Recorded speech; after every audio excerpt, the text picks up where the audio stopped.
Student can be continue the factor affecting Indian climate.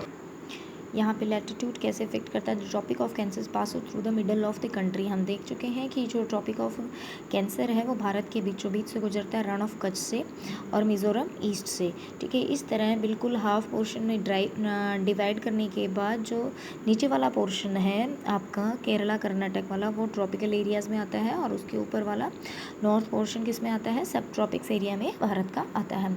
Indian climate has characteristic of tropical as well as sub tropical climate. इसलिए भारत की जो जलवायु है वह tropical और plus sub tropical climate type की है. एल्टीट्यूड की अगर हम बात करें, एल्टीट्यूड भी इंडियन के क्लाइमेट पर इफेक्ट डालता है. एल्टीट्यूड में क्या है, जो एवरेज हाइट है नॉर्थ में हिमालयस की वो एवरेज 6000 मीटर है. India has a vast coastal areas हैं जिसमें मैक्सिमम एलिवेशन यानी मैक्सिमम ऊंचाई जो है 30 मीटर्स है. हिमालय क्या करता है, जो सेंट्रल एशिया से आने वाली कोल्ड विंड्स को इस सब कॉन्टिनेंट में आने पर रोकता है, प्रिवेंट करता है. It is because of this mountain this is the sub continent experience comparatively milder winter as compare to the Central Asia. इसी कारण से बैरियर होने के कारण जो ये उपमहाद्वीप है यहाँ पर क्या है, जो सर्दियाँ होती हैं वो माइल्डर टाइप की होती है comparison to the Central Asia. ठीक है, सेंट्रल एशिया में पूरी जमाने वाली बर्फ़ की ठंड होती है. प्रेशर्स एंड विच की प्रेशर करते हैं. The climate and associated weather condition India is govern by the following atmospheric pressures. तो ये जो प्रेशर्स हैं कैसे इफेक्ट करते हैं, pressure and surface winds, upper air circulation, western cyclones, disturbance and the tropical cyclones, इसके बारे में हम पढ़ेंगे. India lies the region of the, हम पढ़ चुके थे फर्स्ट चैप्टर में कि इंडियन है कि जो नॉर्थ ईस्टर्न हेमिस्फेयर में आता है. तो यहाँ पर भी ये नॉर्थ ईस्टर्न विंड्स के एरिया में आता है. These winds originated from the sub tropical high pressures belt. ये विंड्स कहाँ ओरिजिनेट होती है, सब tropical high pressures belt. Equator पर लो प्रेशर और एरिया होता है, उससे ऊपर हाई प्रेशर, फिर लो प्रेशर, फिर हाई प्रेशर. इस तरह डिवाइड किया गया है. ये आपने 7th में पढ़ा होगा. ठीक है, तो यहाँ पर ये बता रहा है कि I will show to you this diagram.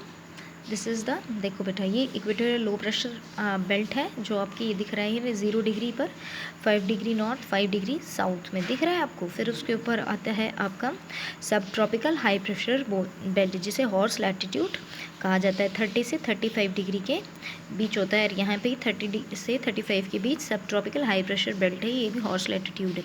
ठीक है, यहाँ से देखो जो विंड्स का आप देख सकते हो, ये नॉर्थन ट्रेड विंड्स है, ये प्रेवेलिंग वेस्टर्न विंड्स है और यहाँ पे फिर पोलर ईस्टर्न विंड है, फिर हाई प्रेशर, फिर low pressure, then your high pressure. ठीक है, इनके बीच में ये जो डायरेक्शंस आपको दिख रही है रेड कलर की, ये क्या है, विंड्स की मूवमेंट है. फिर यहाँ पर है आपकी साउथ ईस्ट ट्रेड विंड्स चलती हैं, जिसमें मैंने आज आपको समझाया था कि ये आगे जाके क्या होती है, साउथ ईस्ट में साउथ वेस्ट में टर्न हो जाती है, जिसके कारण भारत में क्या होती है, बारिश होती है, मानसून. ये प्रेवेलेंट वेस्टर्ली विंड है, ये पोलर ईस्टर्ली विंड है. इस तरह आप देख सकते हो. और यहाँ से जो हवाएं होती हैं ये आप देख सकते हैं असेंडिंग डिसेंडिंग, इस तरह जैसा प्रेशर एटमॉस्फेरिक प्रेशर होता है उसके अनुसार वो चेंज हो जाती है. ठीक है, ये है major pressure belts and wind system. ठीक, तो हम देख चुके हैं इस तरह ही सब ट्रॉपिकल्स में जो है आपकी हवाएं क्रिएट होती हैं northern hemisphere. They blow south, देखिए साउथ की तरफ बढ़ती हैं and get deflect the right due to Coriolis force. और ये फिर क्या हो जाती है, राइट की तरफ डिफ्लेक्ट हो जाती है on the equatorial low pressure areas. जैसे अभी मैं आपको दिखा देती हूँ, जैसे ये मूविंग है ये, ठीक है, नॉर्थ ईस्ट ट्रेड विंड है, कैसे टर्न हुई, यहाँ से वो चेंज हो गई है डायरेक्शन, यहाँ से देखो ऐसे चेंज हो गया है दोबारा से, और यहाँ पर ये चेंज हो गई है साउथ वेस्ट डायरेक्शन में आ गई है. ठीक है, generally these wind carries very little moisture. इन हवाओं में जनरली जो मॉइस्चर होता है वो बहुत कम होता है. ठीक है, क्योंकि लैंड सरफेस से फ्लो करती हैं और उनमें कहीं से भी वो ज़्यादा मॉइस्चर गेन नहीं कर पाती. Therefore they bring little rain और कई बार कम बारिश या बिल्कुल बारिश नहीं होती. लेकिन फिर भी इंडियन जो क्लाइमेट है वो एरिड नहीं है.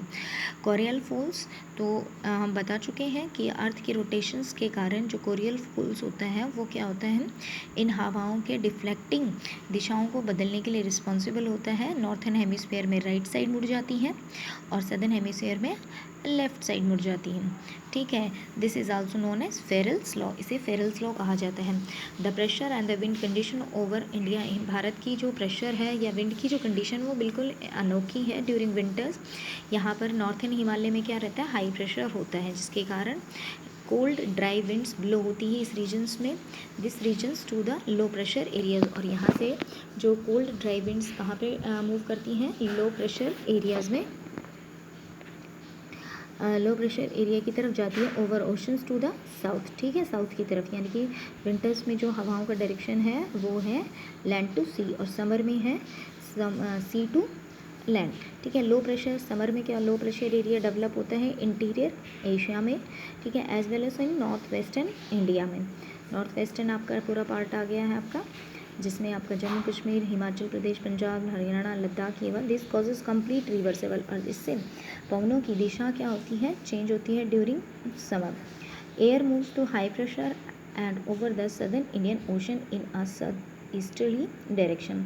जो air moves from the high pressure, airs कहाँ मूव करती हैं, हाई प्रेशर से लो प्रेशर की तरफ, यानी कि सदर्न इंडियन ओशन के ऊपर हाई प्रेशर होता है और वो सदर्न ईस्ट डायरेक्शंस में मूव करती है, इक्वेटर को क्रॉस करते हुए कहाँ से, राइट में एंगल में टर्न होती है लो प्रेशर एरियाज़ की तरफ ऑफ इंडियन सब कॉन्टिनेंट। आप देख सकते हैं ये 0 डिग्री है, यहाँ पर इंडिया है आपका।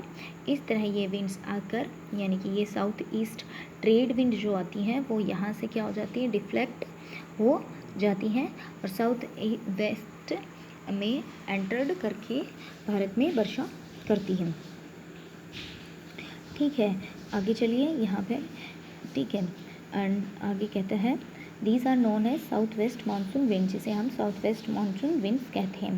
These winds blow over the warm oceans, gather moisture and rains. जो ये विंड्स होती हैं ये क्या होती हैं, वार्म करंट्स के ऊपर से फ्लो करती हैं, इनके अंदर बहुत ज़्यादा मॉइस्चर होता है जिसके अंदर पूरे भारत में क्या करती हैं, बारिश करती हैं। The upper air circulation in the region to dominate by the westerlies flows. और जो हिमालय वाला एरियन है वहाँ पर ऊपरी वायु परिसंचरण जिसे कहा जाता है वो पाया जाता है, जिसे हम किस नाम से जानते हैं, जेट स्ट्रीम के नाम से जाते हैं। ये एक हवा का नाम है। जेट स्ट्रीम जो लोकेटेड है कितने हैं, 27 डिग्री 30 डिग्री नॉर्थ लैटिट्यूड पर है। लैटिट्यूड आपको पता है, इस तरह हम खींचते हैं ग्लोब्स पर, बिल्कुल हॉरिजॉन्टल फॉर्म में। देयरफॉर आर नोन एज, यहाँ पर इसको यहाँ पे सब ट्रॉपिकल वेस्टर्न जेट स्ट्रीम के नाम से जाना जाता है। Over India these jet streams blow south to the Himalayas, और ये हिमालय में के साउथ में फ्लो करती हैं। ये all the through the year accept in summer, यानी कि समर के अलावा ये पूरे साल भर वहाँ पर बहती हैं।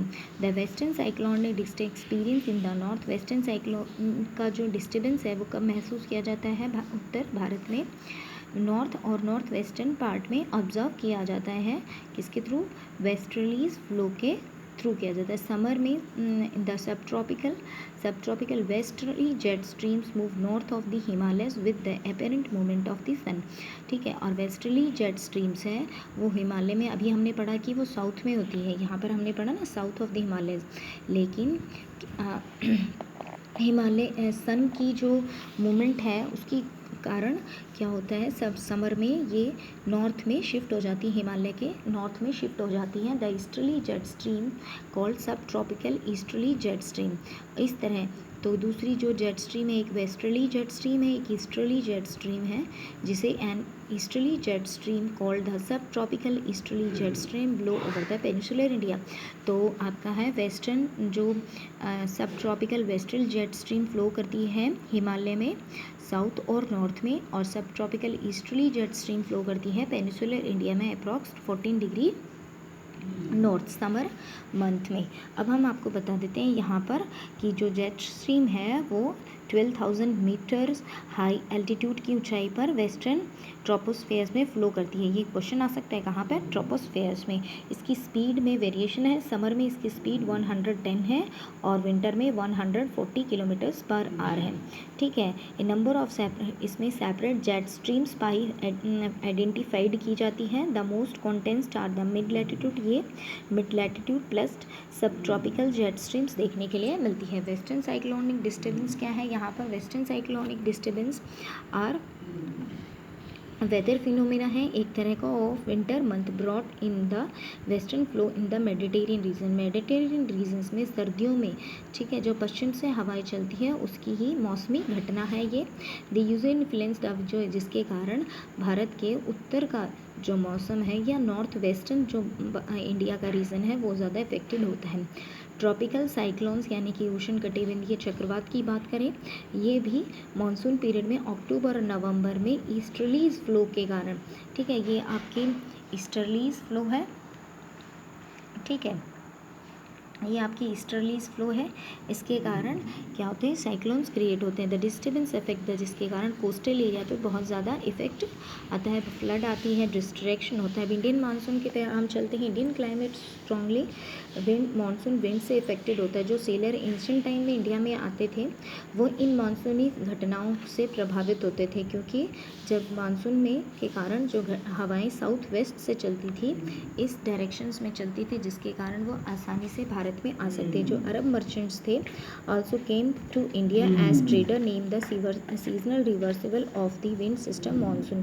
अरब ट्रेडर्स ने इन सीजनल रिवर्सिबल, इन मौसमी घटने बदलने वाली हवाओं को ही क्या नाम दिया था, मानसून का नाम दिया था।